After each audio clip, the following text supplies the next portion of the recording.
गोंदवलेकर महाराज प्रवचने नाम व विकल्प.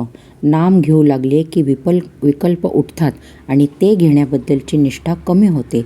याला काय करावे अशी तक्रार आपण सर्वसाधारणपणे करतो.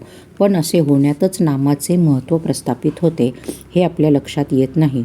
मनुष्य नाम घेऊ लागला की विकल्पांना असह्य होते आणि आता हा नाम घेऊ लागला, आता आपली धडगत नाही, अशा धास्तीने त्याची चळवळ चालू होते आणि मनुष्याला नामापासून परावृत्त करण्यासाठी ते प्रयत्न करतात.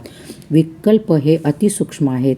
त्यांचे उच्चाटन करायला त्यांच्यापर्यंत पोहोचणारा आणि तितकाच सूक्ष्म असा उपाय पाहिजे.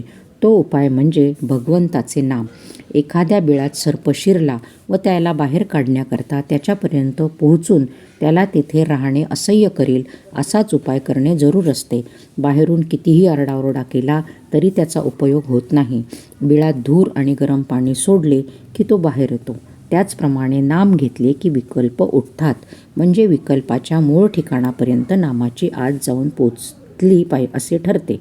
तर मग नाम घेऊ लागल्यावर विकल्प येऊ लागले तर गांगरून न जाता हे सुचिन्ह आहे हे समजून विकल्पाच्या उच्चाटनाची गुरुकिल्ली मिळाली असे जाणिवेने जास्त आस्थेने नाम घेण्याचा निश्चय करावा. हाच त्याला उपाय. नामाबद्दल सुरुवातीला सर्वांचीच वृत्ती साशंक असते.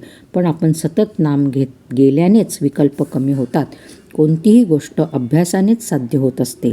आज खरी भक्ती नाही म्हणून भगवंताचे स्मरण नाही आणि भगवंताचे स्मरण ठेवण्याचा अभ्यास केल्याशिवाय खरी भक्ती येत नाही. शहाण्या माणसाने उगीच विकल्प न लढवता भगवंताचे स्मरण ठेवायला आरंभ करावा. विकल्प जाऊन भगवंताचे संकल्प उठू लागले की आपले काम झाले.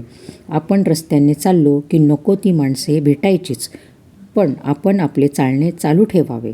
तसे विकल्प आले तरी आपण आपले नाम सोडू नये.